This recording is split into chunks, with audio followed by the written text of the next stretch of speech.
Welcome to my channel DPSC diaries. So hello everyone, आज हम एक इम्पॉर्टेंट टॉपिक पढ़ेंगे जिसका नाम है मैचुरेशन, जिसे हिंदी में क्या कहते हैं? परिपक्वता कहते हैं। ये टॉपिक चाइल्ड डेवलपमेंट का बेसिक कॉन्सेप्ट है, तो चलिए सिंपल वर्ड्स में समझते हैं। What is maturation? What is maturation?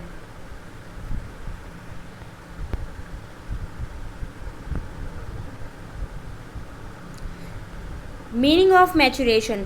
Maturation is the natural process of growth and development that happens in a child's body and mind with age. It is controlled by genetic and biological factors, not by training or experience.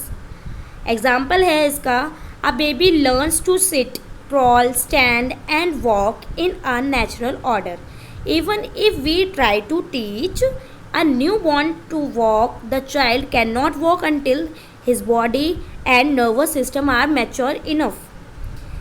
Maturation का मतलब होता है कि natural growth and development process जो एक child की body और mind में होती है। ये प्रोसेस अपने आप होती है बिना किसी ट्रेनिंग या टीचिंग के। फॉर एग्ज़ाम्पल, मैं आपको एग्ज़ाम्पल के थ्रू समझाती हूँ कि एक बेबी पहले बैठना सीखता है, फिर रेंगता है, क्रॉलिंग करता है, यानी कि उसके बाद खड़ा होता है और फिर चलना सीखता है। यही होता है नेचुरल प्रोसेस। हम चाहें जितना भी सिखाएं, जब तक उसके मसल्स, ब्रेन रेडी नहीं होते, वो वॉक नहीं कर सकता है। यही प्रोसेस मैचुरेशन कहलाता है। Definition of maturation. Maturation is the orderly and natural unfolding of traits and potentialities of an individuals as determined by heredity. Definition यही है कि maturation is the natural and orderly unfolding of abilities and traits of a child which is determined by heredity and age. Characteristics of maturation. क्या क्या characteristics है maturation के? First है natural process. Natural process में क्या है? Automatically होता है ये। सेकंड है, ये फिक्स्ड और ऑर्डर में होती है, जैसे पहले क्रॉलिंग फिर वॉकिंग। ठीक है। थर्ड है depended on age and heredity. It is related to the child's age and biological growth. ये हेरिडिटी और एज पर डिपेंड करता है। नेक्स्ट है universal. All children pass through the same stages of maturation. Fifth, foundation for learning. A child can learn skills only when the body and mind are mature enough. Universal, ये universal है, सब बच्चों में same order में होती है। Fifth है, ये लर्निंग की फाउंडेशन बनाती है। ठीक है, लर्निंग की क्या बनाती है? फाउंडेशन बनाती है। बॉडी और ब्रेन को मैच्योर होते हैं। जब बॉडी और ब्रेन मैच्योर हो जाता है तब चाइल्ड सीखता है। ठीक है, लर्निंग स्टार्ट हो जाती है। Next, examples of maturation. A 2-3 months old baby can hold his head upright. 3 महीने का बेबी अपना हेड क्या करता है? होल्ड कर पाता है। ये मैचुरेशन है। A child starts walking only after the muscles and bones of legs are strong enough. Walking तभी आता है जब लेग्स स्ट्रॉन्ग हो जाएंगी बच्चे की, तभी तो चलेगा वो। Language develops only when the brain and speech organs mature. बात करना तभी पॉसिबल हो सकता है जब ब्रेन और स्पीच ऑर्गन्स मैच्योर हो जाते हैं बच्चे के।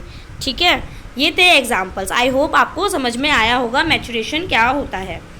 नेक्स्ट है differences between maturation and learning.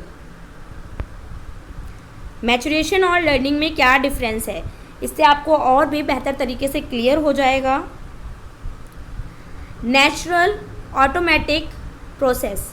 Natural automatic process maturation में आता है। नेचुरल और ऑटोमेटिक प्रोसेस होता है, वो नेचुरली चलता है। लर्निंग में comes through practice, training and experience.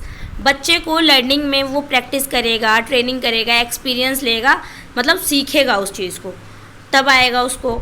Depends on heredity and age, maturation में बच्चे की हेरिडिटी और एज पर डिपेंड करता है। और लर्निंग में depends on environment and teaching, environment और टीचिंग पर डिपेंड करता है कि बच्चे को कैसा एनवायरनमेंट मिल रहा है, कैसी टीचिंग मिल रही है, उस पर डिपेंड करता है। मैचुरेशन में यूनिवर्सल सीक्वेंस होता है, लर्निंग में डिफरेंट फॉर ईच चाइल्ड, बच्चा अलग होता है, ठीक है। एग्जाम्पल है इसके टीथिंग, वॉकिंग। मैचुरेशन में जैसे दांत निकलना एक एज पे, अब ऐसा तो है नहीं ना कि बच्चा पैदा हुआ और उसके दांत निकल आए, एक एज होती है, एक सीक्वेंस होता है, बच्चा उसी तरीके से तो मैच्योर होगा ना। तो पहले बच्चे के दांत होंगे, फिर बच्चा चलना सीखेगा, तो ये हो गया maturation. Example, riding a bicycle, reading. देखो बच्चा लर्निंग में क्या आ जाता है, लर्निंग का ये एग्जाम्पल है, बच्चा राइडिंग अ बाइसिकल, बाइसिकल चलाएगा बच्चा, ये हमारा आ जाता है लर्निंग में। और बुक पढ़ रहा है, ये भी लर्निंग में आ जाता है। रीडिंग भी लर्निंग का ही एग्जाम्पल है। नेक्स्ट है educational importance for pre school teachers. Educational importance for pre school teachers क्या है? Teachers should not force a child to learn before he she is ready, ठीक है। Activities should be planned according to the child's age and maturity level. Understanding maturation helps teachers to know why children learn at different speeds.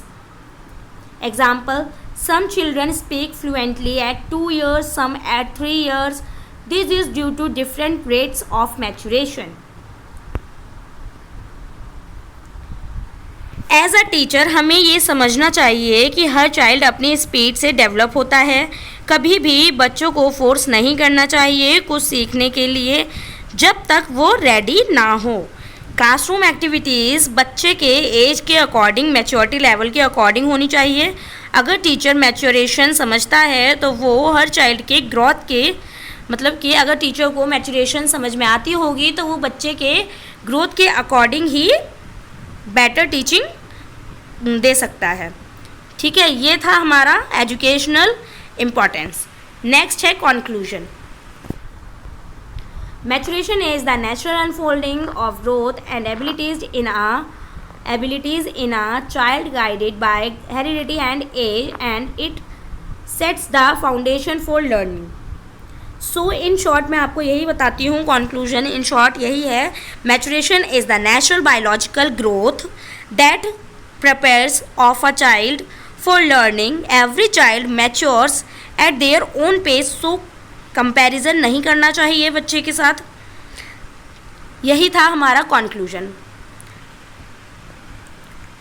I hope आपको ये समझ में आया होगा maturation क्या होता है। मैचुरेशन और लर्निंग में मैंने डिफरेंस भी बहुत अच्छे से समझा दिया है। अगर एग्ज़ाम में ये क्वेश्चन आता है तो आई होप आप बहुत अच्छे से अटेम्प्ट करेंगे और आप अच्छे नंबर ले सकेंगे। अगर आपको ये वीडियो हेल्पफुल लगती हो तो वीडियो को लाइक करना ना भूलें, चैनल को सब्सक्राइब करें और जितना हो सके उतना DPSC स्टूडेंट्स को शेयर करें। Thank you for listening. अगर आपको ये एक्सप्लेनेशन हेल्पफुल लगा हो तो वीडियो को लाइक और शेयर ज़रूर करें। धन्यवाद। मिलते हैं नेक्स्ट वीडियो में एक नई क्लास के साथ में।